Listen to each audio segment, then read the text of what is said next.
Ici Cathy Tropiano. Cette semaine, mon invité, c'est JF Latendresse. Ça commence par une rencontre inédite. En fait, il s'inscrit au Salon de l'Éveil en pensant qu'il s'inscrivait au Salon de l'entrepreneuriat. Et bien qu'il y a des entrepreneurs au Salon de l'Éveil, c'était pas le genre de salon auquel il s'attendait. Lui, à ce moment-là, il est organisateur d'événements. Moi, je suis organisatrice d'événements. Et là, on vit une situation sans précédent pour les événements, qui est la pandémie. Et alors que tout s'arrête, moi et lui, on décide d'ouvrir la salle Ovation et on accueille des entrepreneurs qui veulent présenter une conférence. Je vous dis, c'est lui qui me donne le coup de pied au derrière pour que je me mette à faire des vidéos. C'est aussi un auteur connu et reconnu avec son livre « Go, c'est maintenant » et son tout nouveau qui s'appelle « De l'autre côté de la peur ». Vous aurez compris que c'est deux sujets qui m'interpellent particulièrement parce que c'est aussi grâce à ces livres que je me suis mis à faire ces vidéos. Il accompagne des entrepreneurs à augmenter leur visibilité, à se faire connaître et à attirer plus de clients sur le web. C'est un coach qui, malgré ses challenges, entre autres le bégaiement, passe quand même à l'action. C'est quelqu'un qui walk the talk, comme on dit, et vous allez voir que la prise de parole en public et le storytelling font partie de son univers. Et aujourd'hui, je suis vraiment contente de l'accueillir dans mon univers. Bienvenue, JF Latendresse! Merci, Cathy Tropiano. C'est beau chez vous. Merci de m'avoir invité. Bienvenue dans mon studio d'enregistrement. Je suis très, très contente de t'accueillir ici aujourd'hui. Ça va être le fun. On se fait du plaisir. On se connaît depuis un bon moment. Ça fait 3 ans et demi. On a commencé au COVID. Au début du COVID, on a commencé ensemble. Vraiment. Puis toi, tu m'as fait sortir de ma zone de confort. Tellement.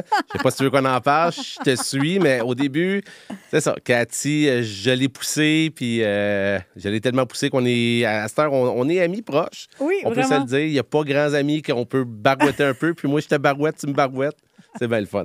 On se dit nos 4 vérités. Exact. Mais aujourd'hui, je vais te mettre en lumière en tant que conférencier, puis je veux faire un zoom-in sur ton enfance. Fait que quand tu étais au primaire, là, en 4e, 5e année, quel genre de petit garçon étais-tu? Est-ce que tu étais un petit gars timide? Est-ce que tu avais beaucoup d'amis? Parle-moi de comment ça se passe au primaire. Je vais te conter une histoire que j'ai rarement dit aux gens parce que ça ne donne pas de parler de ma 4e année à toutes les semaines. Je vais te dire un peu c'est quoi, puis c'est pas des farces. Un moment donné, moi, j'allais à la même école que mon frère. Moi, j'étais en 4e année. Justement, lui, il est en 6e. Il est un petit peu plus vieux. Et mon frère sort dehors, puis il voit pas personne. Il n'y a comme pas personne dans le cours d'école. Il dit, voyons donc, c'est quoi? Puis là, il voit au loin, tout le monde est là en cercle. Puis là, il se dit, il y a peut-être une bataille. Il est peut-être arrivé quelque chose. Il est arrivé au centre du cercle, puis c'était moi qui faisais un spectacle. C'est moi qui dansais, puis qui chantais, puis je faisais rire les gens. Fait que j'étais le petit gars drôle, le petit chubby qui faisait des blagues. Fait que j'ai toujours aimé ça, faire rire les gens. Puis à cette heure, je gagne ma vie en faisant ça en ligne, plus en faisant autre chose aussi. Mais donc, c'est pas mal ça. Donc, pas timide, pas introverti, le garçon qui faisait le entertaining au primaire? Oui, ça a toujours été pas mal ça. J'ai toujours voulu faire rire les gens. J'étais pas timide, malgré le fait que je suis un bègue. Puis quand j'étais jeune, je bégayais encore plus. Mais ça m'a bloqué à quelques reprises. Puis moi, je me souviens justement, à un moment donné, j'étais allé voir une émission de télé. Puis c'est drôle, c'est en 4e année. T'es vraiment tombé dessus. Toi, t'as commencé en 4e année au primaire. On s'est pas parlé avant, non, c'est je vrai. vous jure. Puis quand j'étais en 4e année, j'avais été dans une émission de télévision. J'étais dans la foule, puis il y avait une animatrice qui était là. Puis à un moment donné, elle a dit « Ah, est-ce qu'il y a une personne qui a une question pour un artiste qui était sur le show? » Puis moi, j'ai levé la main. Puis quand elle est arrivée pour me parler, elle a dit « Ah oui, toi, tu as une question? » Puis j'ai bloqué parce que j'ai eu peur de bégayer en ondes. J'ai fait « Oh non, c'est beau. » Puis puis vraiment, je m'en ai voulu.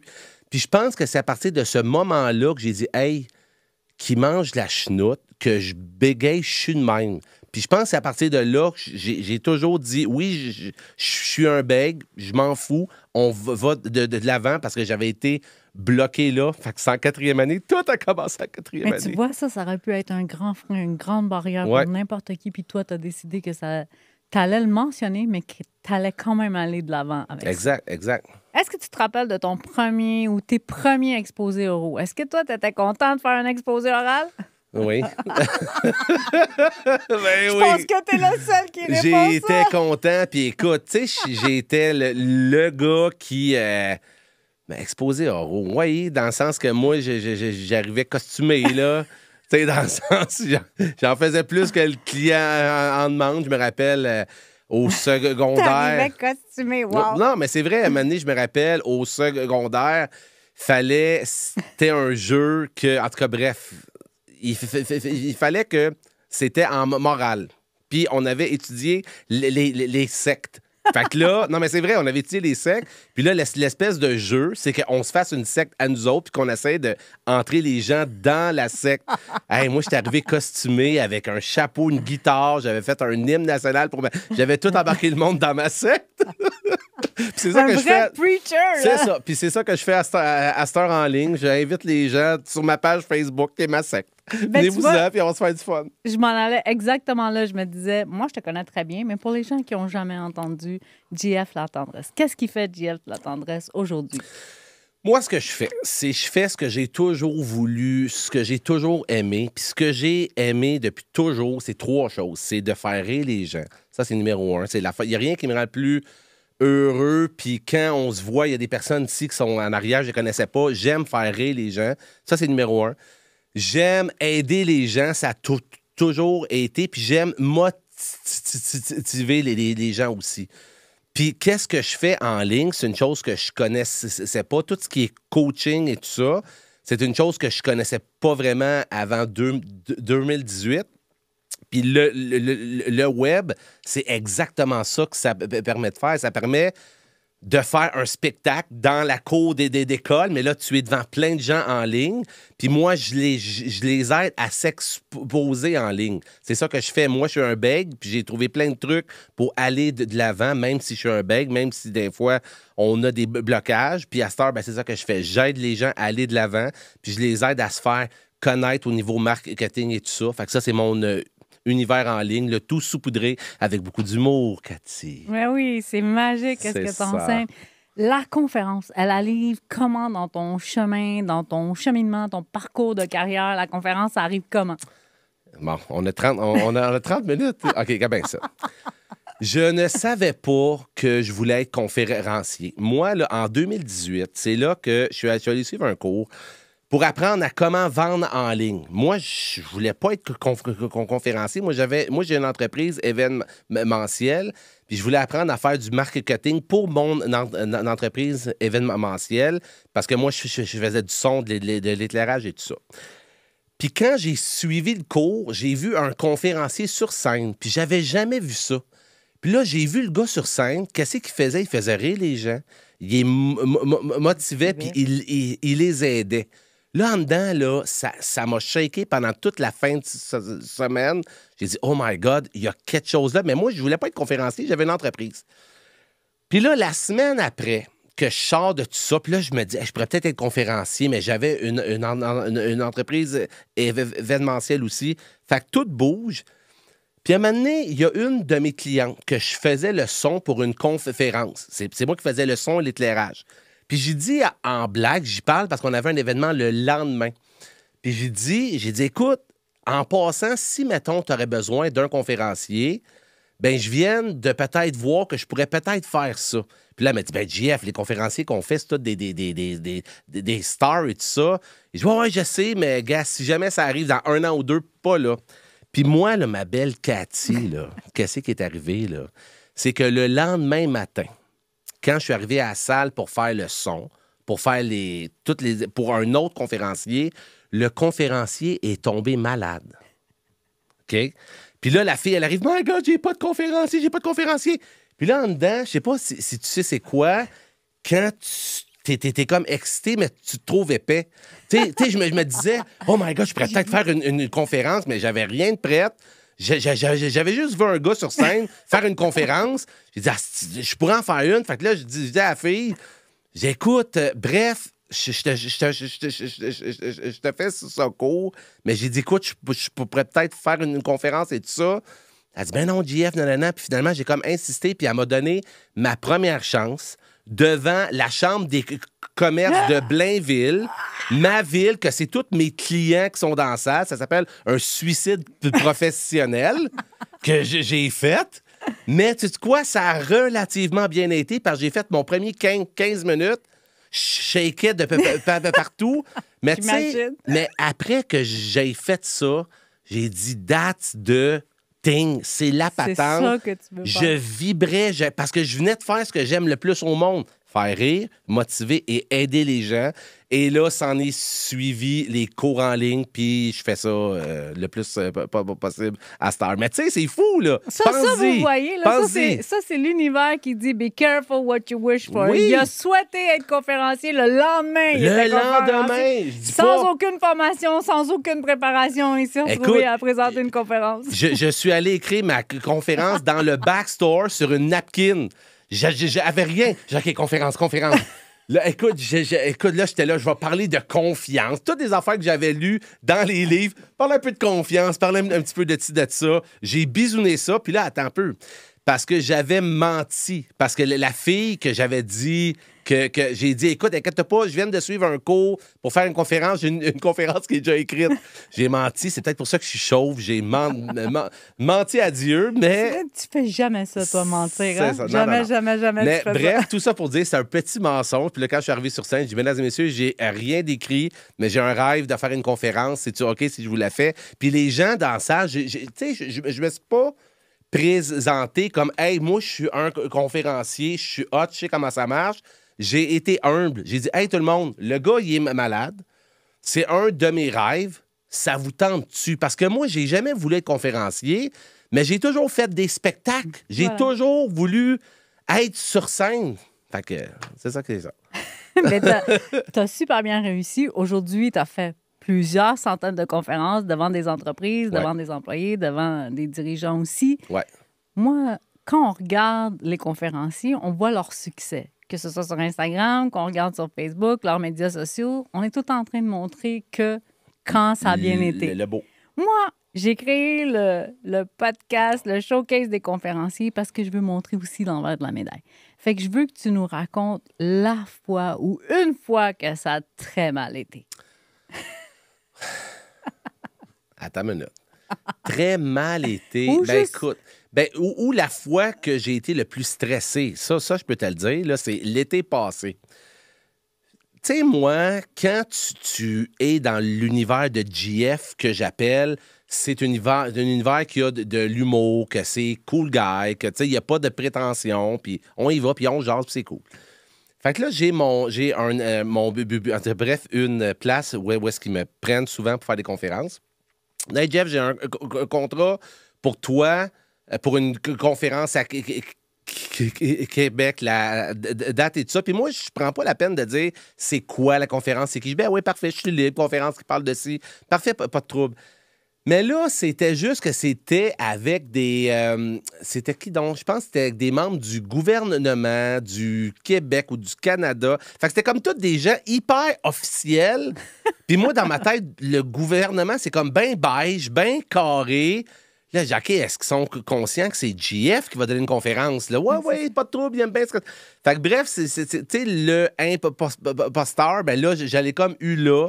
Là, je suis allé m'acheter un veston brun. Je dis, je vais sûrement fitter un peu. Là, je me suis habillé. Un veston brun. Petit veston. Non, c'est pas vrai. Mais bref, ça, j'ai vraiment été stressé. Puis, tu sais quoi? Au bout du compte, que ce soit le gouvernement, de n'importe quoi, je pense que quand tu fais ce que t'aimes, moi, là, avec eux autres, j'ai fait 3 affaires. Je les ai fait rire, je les ai motivés, puis je les ai aidés dans ce que je fais. Fait que si tu fais toujours ta mission de ce que t'aimes parler, si tu parles de ce que t'aimes parler, tu pourras jamais te planter parce que tu parles de ce que t'aimes. Fait que ce soit le gouvernement ou autre personne, on s'en fout, les gens vont te prendre, puis... Fait que c'est ça. Ça a été vraiment un stress, beaucoup, puis je me suis rendu compte au bout du compte que c'est du monde comme tout le monde. T'sais. Mais tu sais, on comprend que tu mets ton focus sur ton intention. Tu sais, tu ne focuses pas sur toi, comment je vais me présenter devant ces gens-là. Tu mets ton focus sur est-ce que je vais les faire rire, est-ce que je vais les aider, est-ce que je vais les motiver. Exactement. C'est quand tu regardes la conférence que tu fais, c'est hey, est-ce que je vais les faire triper? Est-ce qu'ils vont aimer ça? Puis c'est ça. Puis, tu sais, moi, je pense que souvent, les gens stressent pour faire une conférence. Oui, c'est normal qu'on stresse, mais en même temps, on parle de ce qu'on aime le plus au monde.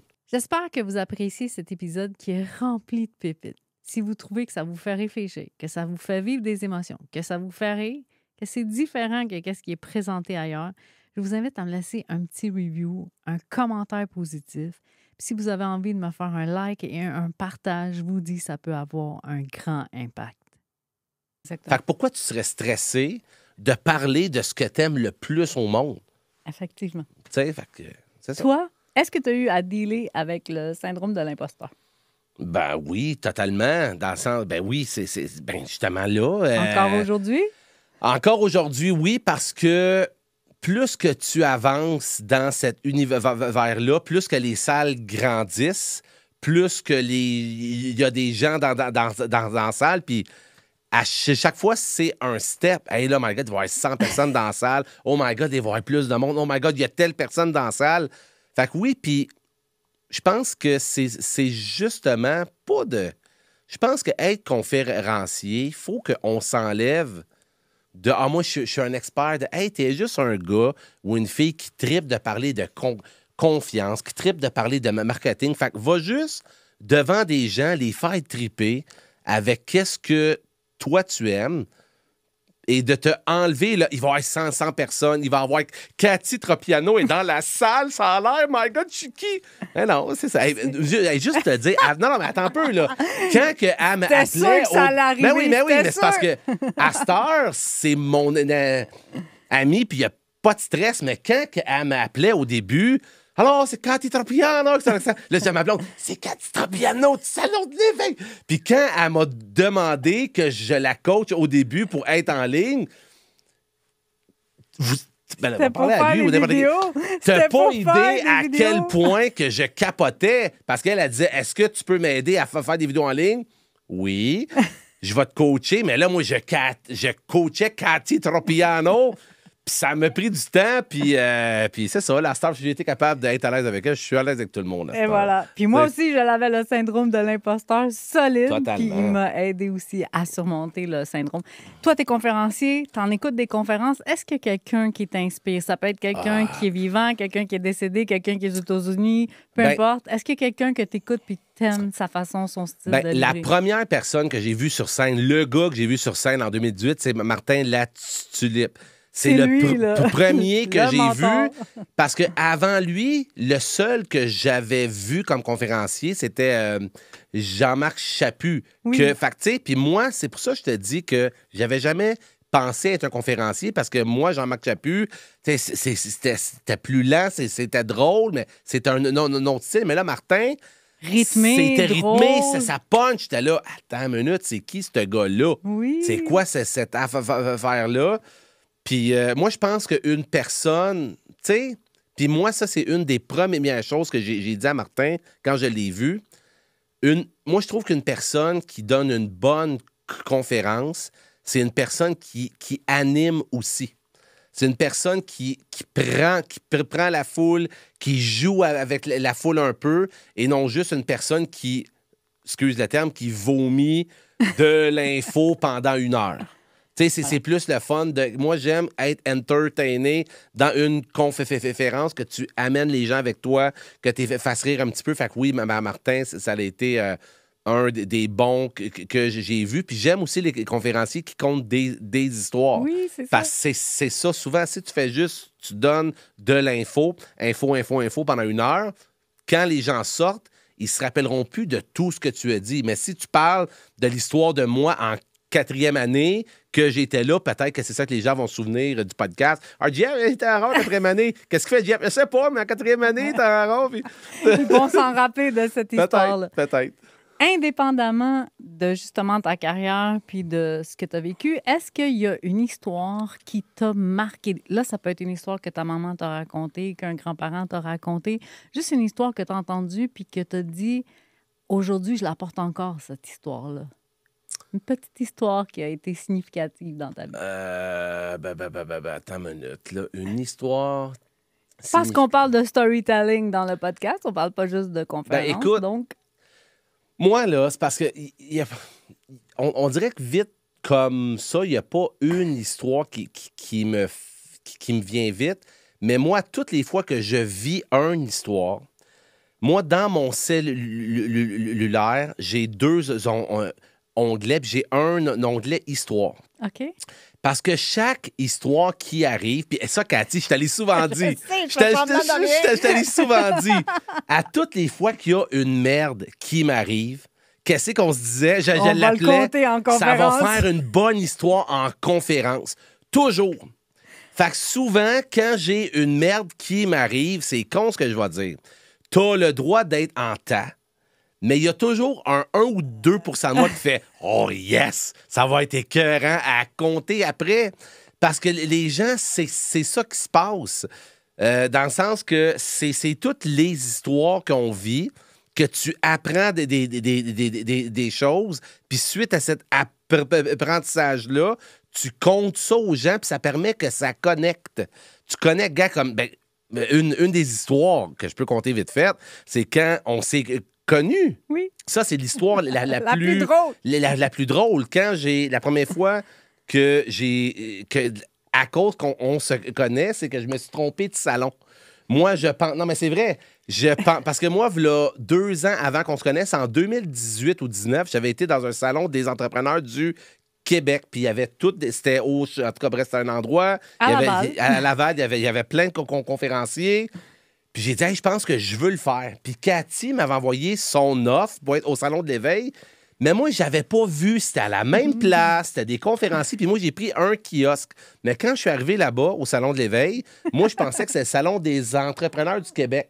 Moi, je suis arrivé là en veston et cravate. Je voulais vendre des agendas. J'étais bien gros motivé, puis il y avait une fille à côté de moi avec des plumes d'aigle qui jette un sort aux gens. J'étais là, c'est quoi cette affaire-là? Pas un sort, arrête. Non, mais un sort, ben, l'incantation, n'importe quoi. Là, j'étais là, voyons donc, ils sont donc bien intenses cette année. Puis là, ben, c'est à la fin que Cathy m'appelle. Puis écoute, là, puis pour vrai, tout le long de ce salon-là, j'ai vendu une agenda. C'était la fille en face de moi du kiosque parce qu'elle était écœurée de me voir. Puis elle a dit, elle m'a t'en acheté une.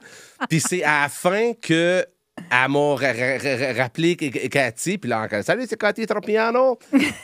Puis là, elle m'a dit, est-ce que tu veux faire le salon de une autre place? Ben écoute, je suis pas trop sûr. Puis là, elle dit, je sais pourquoi. Non, t'as aucune idée pourquoi. Puis là, quand j'ai dit que je m'étais trompé de salon... J'avais jamais entendu cette excuse-là. Exact. Je me suis trompé. Fait que là, c'est ça.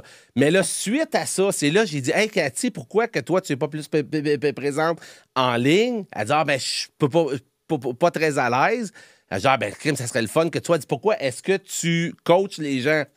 Oui. La deuxième menterie. C'est la deuxième menterie. Ici, le mensonge. C'est elle, dans le fond, c'est Cathy qui a été ma première cliente, que j'ai testé des choses avec elle, puis j'ai fait un cours en ligne éventuellement.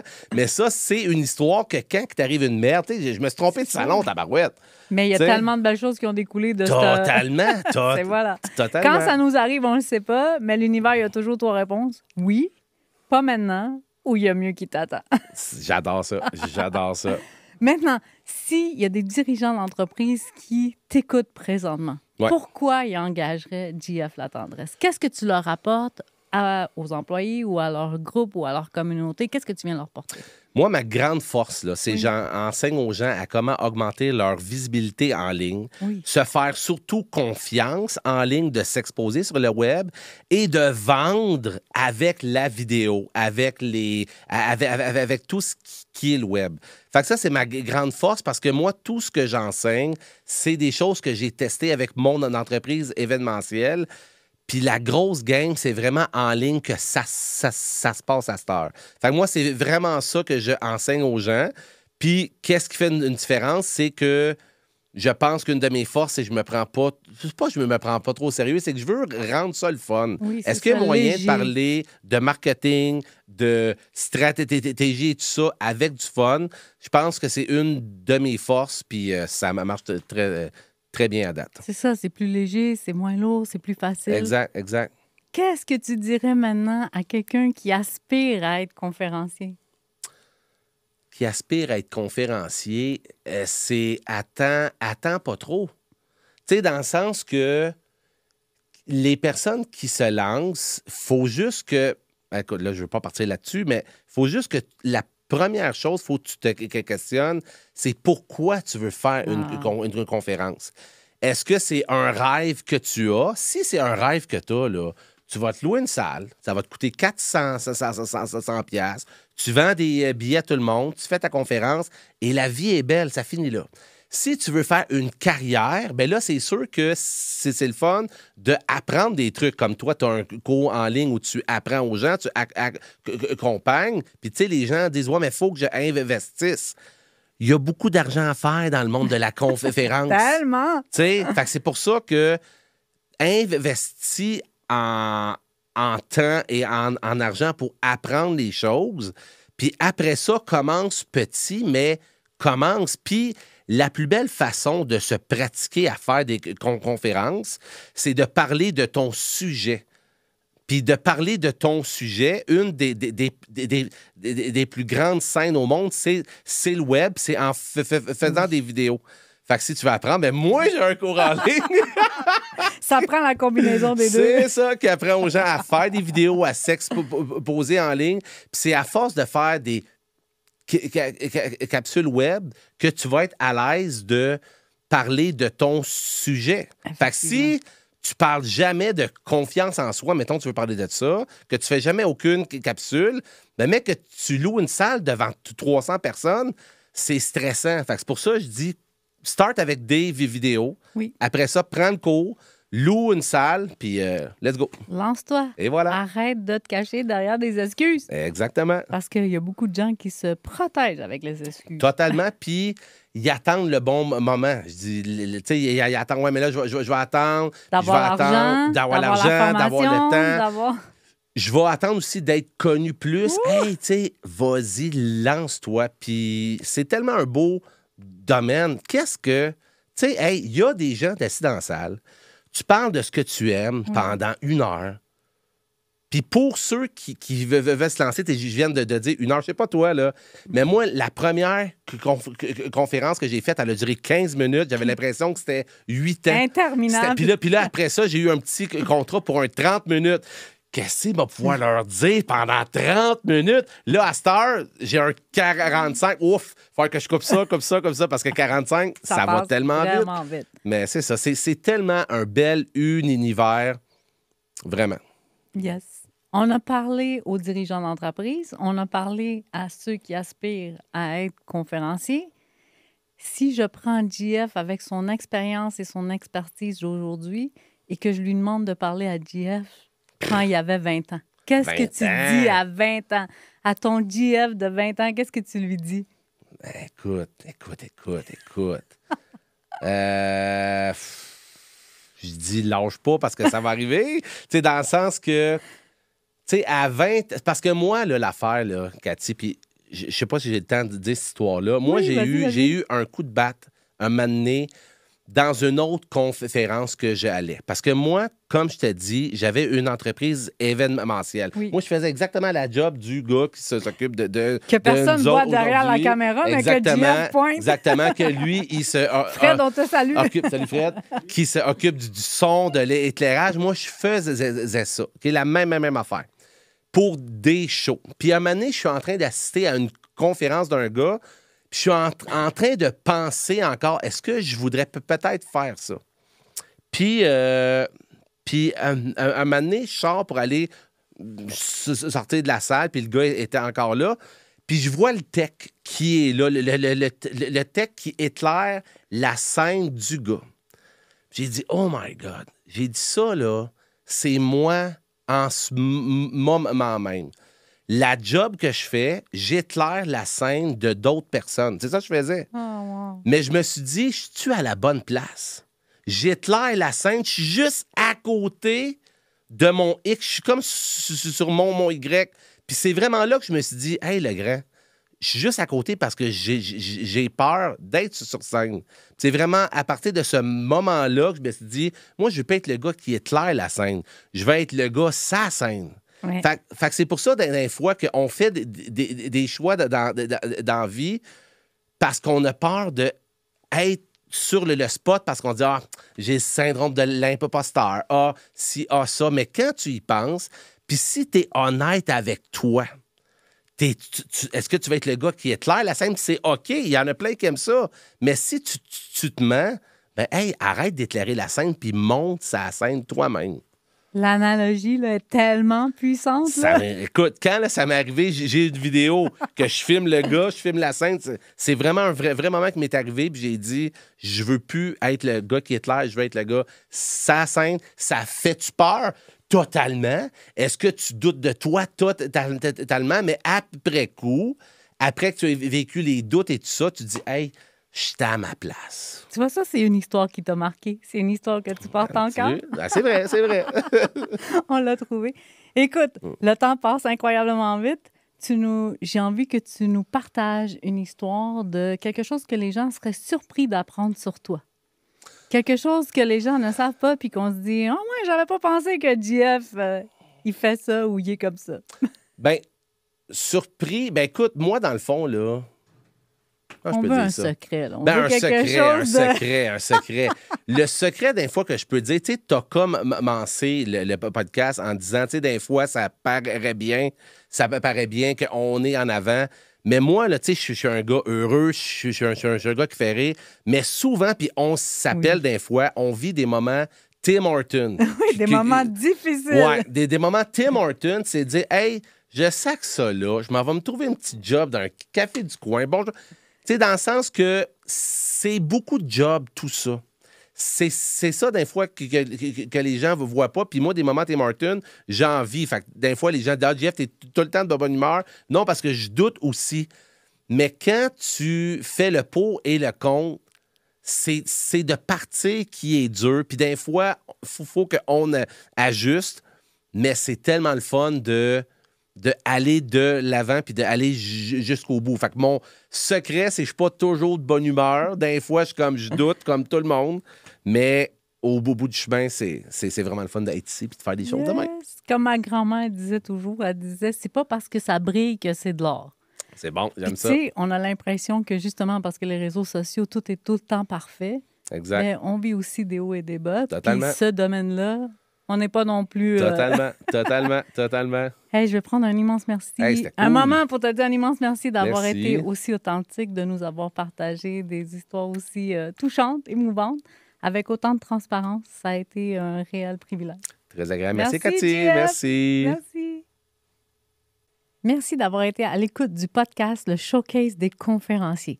Si vous sentez que vous aussi, vous avez un message à partager, si vous sentez que vous aussi, vous voulez impacter les gens, si ce n'est pas encore fait, je vous invite à vous abonner et à me suivre sur les réseaux sociaux, à m'envoyer un DM avec le mot « ovation » et vous allez voir que c'est votre accès le plus direct à une scène, votre accès le plus direct à une standing ovation.